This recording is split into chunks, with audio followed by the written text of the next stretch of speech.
All right, everybody, we are live on Mind, Body, Bank Account. And tonight, I'm really excited, like I always am. I have an incredible guest coming on tonight. And like you can see in the comments, a millennial, a college dropout. What can you possibly learn from a millennial and a college dropout? Well, let me tell you, folks, get ready because this show is going to be all about inspiration, following your gut, doing what you know that you were meant to do with your life, and just making the leap and doing what it takes to follow that dream. So when tragedy hits and you feel that that all is lost, just not. And you're going to be inspired tonight by an incredible story from a gentleman who I'm very fortunate to have on the show. He is a professional speaker. He's been given the distinction of being one of the top 25 under 25 environmentalists and an entrepreneur as co-founder of Pick Waste, Mr. Sam Demma. Sam, welcome to the show. Thanks a bunch for coming on, man. Mike, absolutely. It's an honor to be here. I'm super excited to be able to talk, share some cool stories, and just chat with you. So thanks. Awesome, man. Awesome. So I hope you don't mind I preface that show by saying, what can we possibly learn from a millennial? Because I tell you, millennials get shit on all the time, and I think it's wrong. Because I was saying to my wife this morning, the folks that are in your age range are the new change makers. You folks are going to be the ones who are going to shape the world. So let's not crap on millennials, folks. These are our future, and many are doing great things. So Sam, thanks for coming on. Share with us your story, where you came from, what brought you to to make some of the decisions that you did, following your heart, and where you're at now and what you're doing. Absolutely. So I guess I could start all the way back when I was young, or the story won't make too much sense, but you have to understand a little bit about me. So I'm half Greek, I'm half Italian, and all my life growing up, the one big thing in my whole family was sports, specifically soccer, being from a European culture. And I was always around it. At age 13, I actually had the opportunity to move to Europe, live there for 6 months, and literally learn and study and live with pros and experience that culture. And I came back from that trip and I was literally amazed by how hard they worked every single day. And I tried to replicate that here in Canada. But although we had snow in the winter, so I'd have to do the Rocky Balboa with the wooden log on my back, in the snow. I tried to replicate it, and I did for 4 years. I pretty much sacrificed everything. I didn't build too many, popular friends throughout high school. I had my close group, and then all my extra time was placed into soccer and training. And yeah, that's exactly what I did. And then all the way up until the age of 17, I literally had it all mapped out and planned out. This is what I was going to do. I was going to get a full ride scholarship. That was the next step in the process. After that, I go to university, get a great education, and hopefully after that, get drafted to the MLS or go somewhere in Europe and play the sport I love. And you have to understand, it was this was it. This is all I had. This is all I was going to do. And at age 17, grade 12, it's the most crucial time period in an athlete's life if you're trying to get a scholarship. It was 1 week, actually, before the showcase. It was called the not the Dallas Cup. It was the Disney Cup. It was in Florida. It's one of the biggest soccer showcases. And I literally was playing in a friendly match with my team. I went into a tackle just before halftime, got up, and I felt like something happened in my left knee. It felt really funny. It didn't feel right. The next 5 minutes, I ran around with all this pain and clicking, kind of like in my upper left calf, before I decided to put my ego aside and walk off the field. And the reason why it was so hard was because there was coaches watching the game. I didn't want to just get up, put my knee down, and leave. And as I walked across the line, this burning feeling just came inside me, and I got overwhelmed. I started crying, and I kind of ran outside. There was a backdoor entrance to this stadium. It was freezing cold outside in the middle of winter. I just ran outside, and I screamed at the top of my lungs. I don't know why. I just knew inside me something was really wrong. And my coach ran out, and he's like, "What the hell are you doing? Get inside. It's freezing." And I'm like, I need 2 minutes. Give me a second. And I came back inside. I sat on the bench, And literally over the next 40 minutes, I just got up and down, walking across the line, feeling my knee. And what made it worse was that my parents weren't there. I had to hitch a ride home with a teammate. I pouted in the back seat like a little child. It was the most embarrassing car ride. Got home, went to bed, woke up the next morning, broke the news to my parents. My knee was swollen like a baseball, or actually like a volleyball. Ouch. And we got a MRI a week later. I missed the showcase. Turns out I tore my meniscus. Fortunately, it's the least severe injury you could get in terms of like things that could happen to your knee. But unfortunately, it was at a crucial time, and I missed all those opportunities. And so for me, it meant I'm going to have to take another year of high school. And so I did. I took a 5th year. I stuck back a year. I got the surgery done. I got back onto the field. Literally 4 months later, the same thing happened. In mid-game, slide tackle, stand up, immediately start crying, walk off the field. Literally got in my car and drove home because I knew exactly what happened. Wow. I went to the doctor a week later. Yup, confirmed. Torn meniscus. Got me back to the MRI room. Got me back into the surgery a second time through. And this is like just before my 5th year was starting, when it was time to rebuild. And so that's when it really hit me, because I started to actually think that this might not be a possibility in my life. And it scared me so much because that was it. Like I said, that was literally it, man. You had all the chips are down. You had everything invested. Yeah. Yeah, like all the eggs were in the one basket, as Warren Buffett would say. And so I thought about it, and I couldn't let it go, because Soccer and Sam were not two different people. In fact, I joke about it now, but my email was SoccerSam99. Like, it was bad. I hear you. And so my identity was attached to it. I could not let it go, so I decided, no, I'm giving this one more shot. I'm giving this all I got. And I took a co-op in my 5th year instead of going to school. Strategically, I took it at a gym so that I could rehab and train in the morning to literally go home and then go to practice and play. I did it for 4 months, and I thought in my head, if I do this, no one's going to stop me. No one can stop me. If I do this, it's over. And so that's exactly what I did. And a couple months into training, rehab, my left knee was bugging me a little bit, but nothing too severe. I wake up one morning and my right knee swollen like a baseball. And I have no idea what happened, where the injury came from, where it started. I got another MRI, same doctor. Your right meniscus is torn on the medial side. We're going to have to go in for an operation. And that was like the hardest 1.5 to 2 years of my life, because I literally would be at practice an hour early. I would leave an hour late just to rehab, fix my body. Like, I took for granted my health, like so many people probably do. And you don't realize how bad it is until you're not healthy. And so it just hit me so hard. And I lost my opportunities, and I kind of found myself in this space, this headspace where I was stuck going down a really bad path, not knowing what the heck I'm going to do with my life. And yeah, so that's where it all started for me. And then I guess the tipping point, now we're getting towards the climax of the story here, is my grade 12 world issues teacher. Yes. So in the middle of all this stuff, I'm still a good student. I'm going to school, high school. Not that I like it too much, but for me, school was a vessel for a scholarship for my future soccer aspirations. Because if you want to go down the scholarship route, you need your athletics, you need your academics. And if your academics are very high as well, you have a much better chance, right? And so I took pride in doing well in school. And there was this one class that literally blew my mind. I never had a teacher like this until my last year of high school. It was a world issues class. My teacher was an older gentleman last year before he was about to retire. His name was Mike Loudfoot. He's a very funny, quirky dude, 6'5", he had this little round belly. And like, I'm not trying to paint a picture, but literally this guy, he stood up in front of us first day of school, okay? This is my first day of grade 12. And he said, I know I'm the teacher, but don't believe anything I ever tell you. Like, if any of this stuff that I say makes you curious, I want you to personally go and verify the facts yourself. Sure. And so question everything. I like it. Yeah, that to me was like, wow, who is this guy? This guy's cool. All right. What is he talking about? Yeah. And so he proceeded to spend the whole semester, 5 months, talking about, stories and history that most people never hear about because it gets left out of most textbooks. He's a very passionate dude for social issues, and that passion slowly rubbed off on me. And I felt really engaged in his class. He taught by a lecture style. Right. And there was this one day, I can't remember the exact day, it was sometime in April, he was lecturing about figures in history.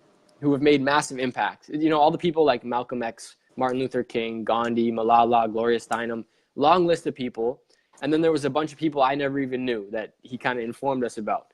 And he took their lives and started reverse engineering them, almost like breaking down their impact to say they took X, Y, and Z action. It led to this result. Right. And he did it for all of them. And basically what he did was prove to us that all of these people did the same thing. They took very different actions, but they had this one common characteristic that allowed them to make a massive impact. And it was that they all took small, consistent actions that led to these massive changes. Yes. And I know we've all heard before, like, take small actions, you know, the journey of 1,000 steps starts with one, but I have never heard someone talk about it in terms of impact, in terms of making a difference. And so it really hit me. It really hit me because I thought, it's that easy? It can't be that simple. No, there's no way. But for 14 days, you know, again, remember, at this point, I'm fully going through this like really tough patch of time with soccer. Yep. So I'm trying to latch on to anything I can. My community's gone. And so this principle, I just grabbed it and held on to it. And so for 14 days, I started asking myself while walking home from school, like, how can I take this theory and use it in my life? What is my small action going to look like? And basically 14 days after that class, I was walking home and an answer to that question hit me. And I joke about it. Like, literally, I stumbled over a piece of trash. And I can't explain this part. It always sounds funny. You take inspiration any way it comes to you. You know what I mean? Yeah. Trip over. Like, yeah, that's great. I don't know why, but for some reason, it just hit me that, like, this could be my small action, picking up garbage, because there's garbage everywhere. Sure. And I thought, I'm going to put my teacher's theory to the test, and let's see if he knows what he's actually talking about, if he's correct. And so I brought plastic bags with me in my backpack to school. So on my 40-minute walk home, I could just fill it with garbage. Awesome. And I realized two things. The first, there's a lot of garbage, like, everywhere. The second, like, young kids are pretty cruel. I'd be walking home and people would be, like, rearing their heads out the window saying, "Hey, garbage man," and, like, funny stuff. And and I'm probably sure the words weren't always just "Hey, garbage man," and it probably wasn't always so funny. But I'm hearing you. Yeah. So that's what I kind of realized, and I did it for 4 months to stick true to my teacher's But you know what, theory. man? When you're on to something that's awesome, you know, I think it was Einstein that said, great minds will often be violently opposed by mediocre ones, right? So, I mean, when you're on the path, sometimes you're going to get crapped on by others who just don't get it, you know?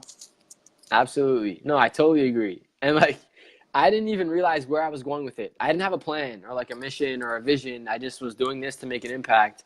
No. And it wasn't until 5 days before summer break, my good friend Dylan saw me driving home, who at the time I actually never talked to all throughout high school.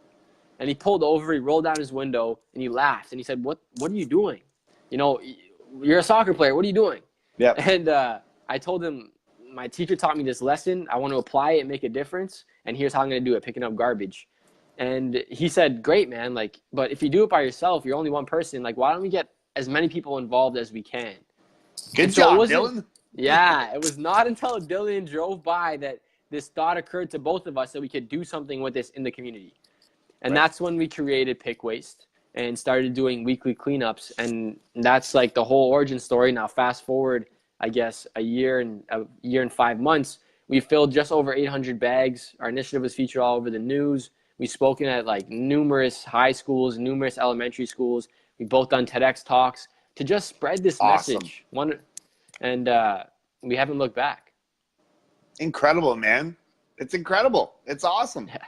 Thank you. So now you start with Pick Waste. Your plan was to continue on to college. Now share with me, what was your mindset and what changed with your original direction? Because absolutely. Did you continue on with college, my friend? I'm not there now, and I'll tell you why. So let's hear it. I had a big internal conflict with myself, another one. So the soccer thing was the first one. The second was in university. And basically, I finished high school. Soccer wasn't happening, and it was time to apply for school. And I didn't know what I wanted to study. I wasn't sure what I wanted to become an expert in or what I wanted to learn about. But I figured, you know, I'm picking up trash. I'm making all these environmental moves. Let me do something along the lines of political science. So one day I can make a policy change, something along those lines. And, you know, the thing that I guess was the red flag was the word should. And I explain it sometimes, and I'll explain it to you here. I hate the word should because it often puts you in an unfulfilled place. Because after you say the word should, you usually are going to talk about the expectations that someone else has projected onto you, right? Excuses. Okay, I get it. Yep. Excuses, or when you say I should, why should you? Who gave you this idea that you should? Some exterior source gave you an idea. For example, I had a lot of mentors in my life telling me school is very valuable. It is. I totally agree. School is very valuable. The degree is still valuable. My parents, you know, you should go to school, Sam, because it's easier to get a job. X, Y, and Z. So I had all these thoughts kind of coming into my head telling me go to school. And so I started telling myself, I should get a university degree. I should be in school right now. Not listening to my heart, not listening to what I felt inside, just based on what I thought I should be doing. And I went to school. I stayed there for 3 months. I did well on all my papers. I did all my homework. You seem like you'd be a good student, my friend. So I was doing well. I was getting good marks and everything. And then literally, it was like 3 weeks, I guess. No, sorry, 3 months in, I sat down and I was doing a paper. It was a 10-page report on mosquito repellent, like some brutal paper that I was like, why am I doing this? And I sat down, I opened my laptop, and I stared at it for 3 hours. I didn't write a word. I didn't write anything down. I just stared at my laptop and kept asking myself, what am I supposed to be doing right now? What should I really be doing? Yes. Not what other people tell me. And I kind of searched deep within, and I broke down crying. I grabbed my phone. I called my parents, and on the spot, literally, they're out having dinner with their friends. I was like, I need to drop out of school right now and reevaluate my life. And I will go back to school once I realize and figure out, you know, maybe what it is I really want to study and learn about. But I'm not going to go there and spend $40,000 and get an education in something just to have the paper and then go be a server at a restaurant or go become a mechanic or go down a totally different route. And I'll tell you why. You already know. For one reason, it's a waste of money. It's a waste of time. For two, who says that there's a path in life that says by the age of 19, you're supposed to be in school. By 25, you're supposed to have a car and a girlfriend. And by 30, you should have a house. And by 35, you should be married. I don't subscribe to that. You know why? Because it makes you feel super unhappy. Get the hearts and the thumbs up coming, because that is gold, my friend. We're on the same wavelength. Yeah, and basically I made that decision. I dropped out of school, and the intuitive feeling inside of me was saying that you should be inspiring young people to make a change outside of the classroom, because it's so easy to compare yourself to someone else, as another student, someone else, and think, oh, that person is doing so well. I can never be that person. Yeah, that person is making such a big impact. I could never do that. And the problem is, and the reality is, every student has this potential embedded within them. They just need someone who believes in them and a simple lesson that tells them, don't worry about big actions, take small, consistent ones. It will lead to the same place. I love it. It's true, because I talk about quite often how we look at this big mountain that we have to climb and we think that's this massive goal is so monumental that if we try to eat it all at one time, it's crazy. But the small little actions that help us climb that mountain and reach that peak, that's what it takes, you know? And I just love you talking about that 40-40-40 plan that I like to call it will always be there, man. You know, 140 maybe. You can always go spend 40 grand to go, you know, get a good job and work for 40 years for someone else and hope to retire on 40% of what you couldn't have lived on in the first place. Or you can follow your heart and do what you know you were meant to do. School will always be there, right? Yeah. I just keep saying, if you're young, go out there and bust your guts when you're young and do what your heart says. Fall down a whole bunch of times, pick yourself back up, learn from those mistakes, and follow your heart when you're young is what you're speaking to me, man. I love it. No, man, I appreciate it. And like, back on the topic of small actions real quick, I wanted to share a little story. Because a lot of people hear it, but they don't actually realize that it's real. Like, this is real stuff. This is a formula. Yes. And I read this story in a book called The Slight Edge, great book, all about small actions, about the power of a river. So if you were to go and sit by, I guess, a river near your house and watch the water run along the rocks, you wouldn't think too much about it. But the fact is, water does have an impact on rocks. Slowly over time, they will erode, right? And if I was to tell you, I want you to go and watch the change, you wouldn't be able to see it. Not in a day, not in a week, maybe not even in a year. But do you want to know the impact water has on rocks? Go look at the Grand Canyon. Yes, sir. That's 6 million years of a river running over a little bit of rocks turned into one of the 7 wonders of the world, right? And there's so many examples like that. So the formula actually has a second piece in it that people often forget. It's small, consistent actions and time equals massive results, right? And so we live in this instant life. Things do not happen overnight. Things don't happen in a day. Sometimes they don't even happen in a year. Take those small actions consistently over time, and I promise you it'll compound. So that's just, I wanted to get that out there just in case anyone says, oh man, I did one push-up today and one push-up the next day and nothing happened. You got to keep going.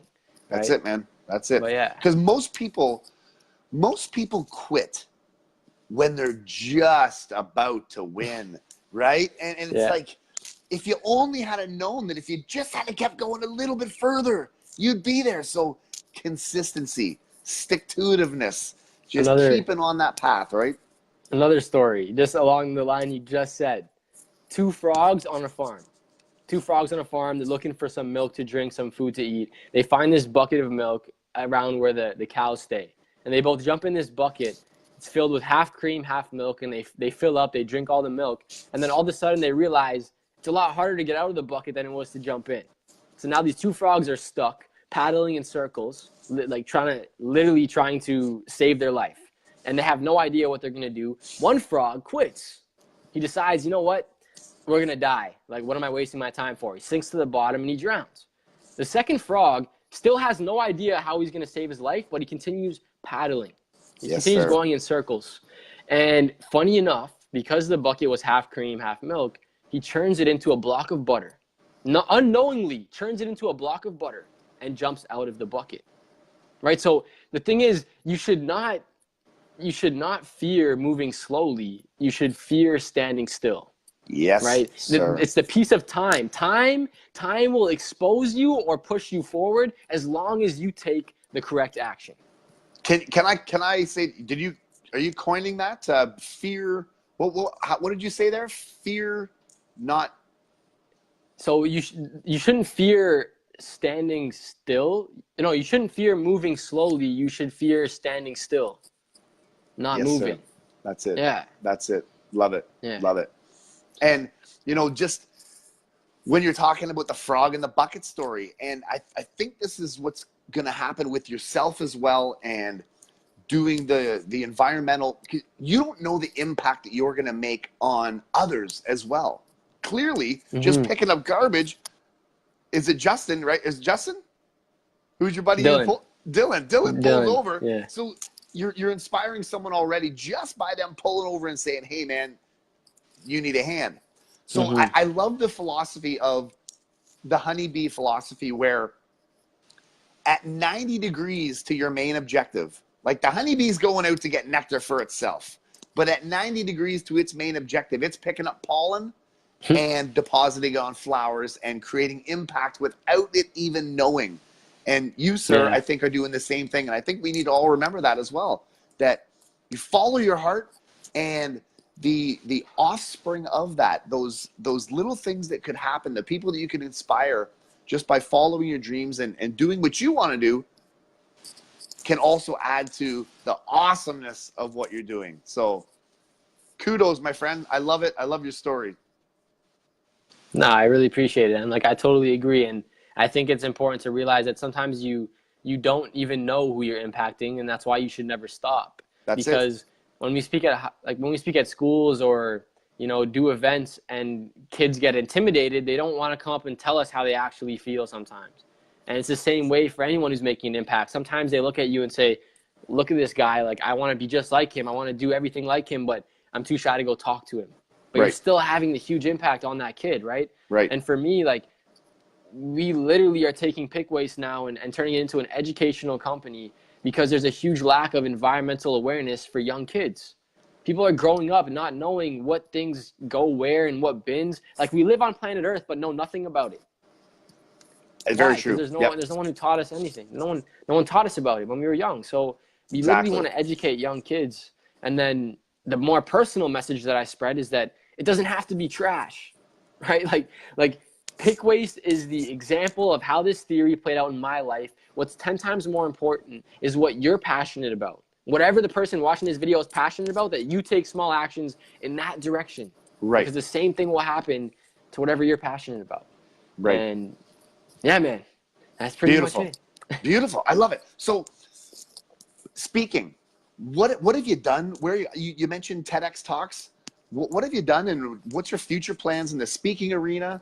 And just quickly brief for me the pick waste as an entrepreneur. Mm-hmm. Obviously, the social impact is huge.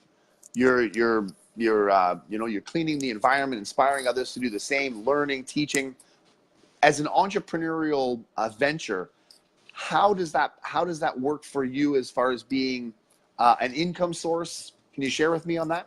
Yeah, absolutely. So to be completely transparent, we haven't made all that much money through pick waste, and all the money we have made stays in one bank account. We haven't taken a penny out because we just kind of want to reinvest it for the first 5 to 10 years, probably. Awesome. And the way we've generated revenue through pick waste is through speaking. We got one grant for $2,000 where we ran that event awareness day in the summertime that got featured all over the news. Great. But aside from that, we've made a couple $1,000 speaking at high schools, Algoma University and Sault Ste. Marie, and a bunch of other smaller events at elementary schools and whatnot. And so it was a tough decision to make because we had a bunch of mentors who were telling us about the charity route, the nonprofit route, and the social enterprise route and the differences. And basically they came down to this principle of a couple different things. But one was that if charities and nonprofits were going to save the world, it would have already started happening. People who are going to change the world next are going to be young entrepreneurs. That was like the first piece. The second piece was we didn't want to have a board of directors and lose all decision making and power. We didn't want to give up like all power to a board of directors and then just give away pick waste. It didn't make much sense to us either. And all the bureaucracy that follows with like charities and writing tax receipts and all this stuff, we were like, we don't want this. And so that's one route we went down. And then that's, I guess, one little source of income, but we haven't made much from there. And then the second one is my personal speaking. So I'm also speaking at high schools, colleges. I just did a TEDx talk, like I mentioned, about this theory, about small actions, about incremental change, about following your heart. And it's a message I think kids need, especially today when there's 1,000 sources of them like throwing what they should be doing, should be wearing. You know, like I should have a life. I should do this. I should have a girlfriend. I should have a phone. I should have these shoes. No. Like, Who says? Who Yeah. says? It's crazy. Like you said, it's other influences, other people telling you what you should do. And I don't know, man. I have yet to find the cookie cutter mold that everyone fits into, you know? Yeah. It's crazy. So yeah, that's the second thing is just my personal speaking, and my TEDx talk's actually coming out sometime this week or next week.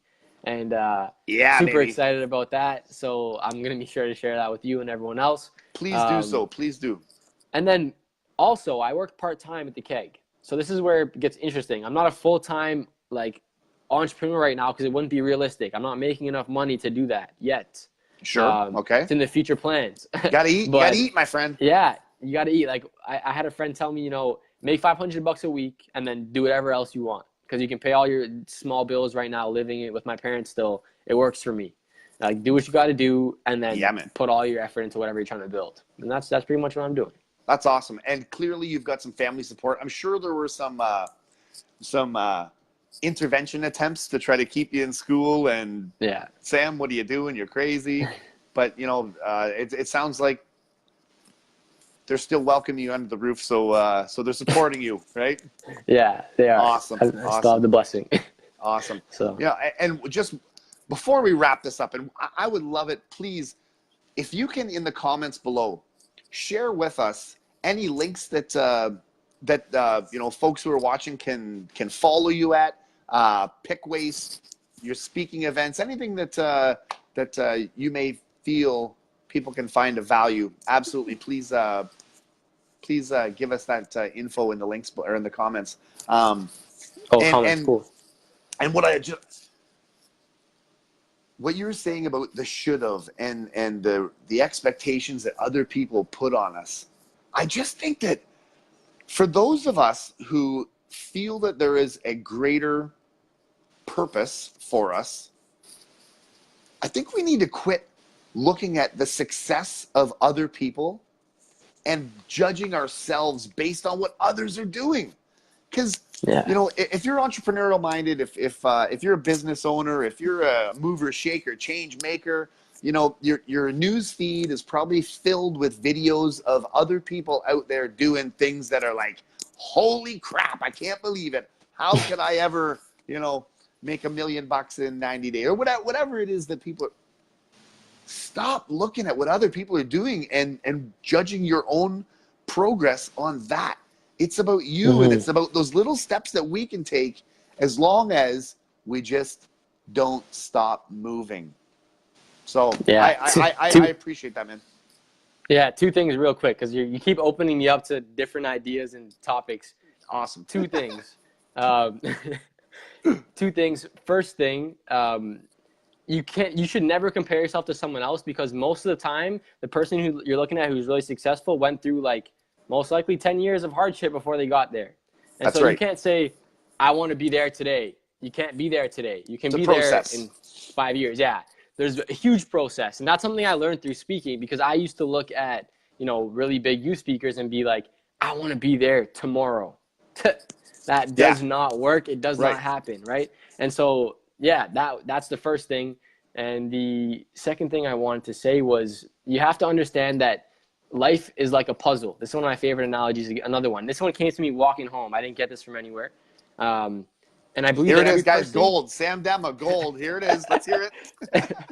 Every person is a piece of the puzzle, right? And so if you're trying to look at someone else's life and say, I want to be that person, it will never work for you, because you don't fit where that person fits. You fit where you fit. Yes. You have to find your spot, not someone else's. Your piece won't fit there. And find your puzzle, baby. Yeah, man. And like I can take the analogy even further and say, you know, most people growing up don't know what they want to do, and that's simply because when you dump the puzzle on the ground, everything's all scattered. You got to keep moving the pieces around to figure out where stuff you got to goes. flip those over so you can at least see the picture. Starting to put it together. Most people don't even want to flip over the cardboard side. It's too much work. Come on. Yeah. That's great, man. That's great. Sam, if there are more inspiring thoughts that come to your mind, please, I want to make sure that this isn't the last time that I chat with you. I'm really looking forward to getting on with you after, you know, your TEDx goes. And I just know that a young cat like yourself, with the mindset that you have and the future plans, I know that you're going to do great things. And I'd love to have you on another time to share with us again your progression, your inspiration, and really what young people who are forming our future are doing. Because too many people just think that, you know, we're on games and social media and zombies, and I want to let people know that, nah, man, there are millennials out there. There are entrepreneurial-minded young people who are change makers, who are going to alter this world for the better. And here's a perfect example. Sam, I couldn't thank you more for coming on, man. Mike, it was a pleasure. I hope some people were impacted by our little talk here today, and I look forward to talking soon. They are, brother. They are. And you know what? We don't even know who they are sometimes. So thanks again. Until we meet again, it's been a super duper pleasure having you on Mind Body Bank Account. Keep up the awesome work. Keep inspiring people, and keep doing your thing, man. Mike, take it easy. Talk soon. All right, Sam. Take care, buddy. There it is, folks. Mind Body Bank Account, Sam Demma. I certainly hope that you picked up some great tips, some inspiration. This guy, I mean, clearly you can tell that he's got his path together, right? And that's what the two most important days in your life are: the day one that you were born, and the second, the day that you find out why. And I believe that Sam has found out why. And that's why you can hear it coming out. You can hear the passion in his voice. That's it, guys. So this show, we're all about inspiring people to make the changes, take the steps, do the things that it takes to build the life that you desire and truly deserve. And you know, some of the pearls and wisdom that Mr. Demma just shared with us, I know that you can apply to your life as well. So, in closing, sharing is caring, everybody. I'm telling you right now, this is one of the interviews that I would love for you to share. If you're just clicking on now, catch the replay. Nice, short, sweet, incredible story. Sam Demma, doing awesome things, entrepreneur to the bone, and just a great guy. So, everybody, have yourselves a wonderful day. Keep things positive, and keep moving on towards your goals and dreams. See you, everybody.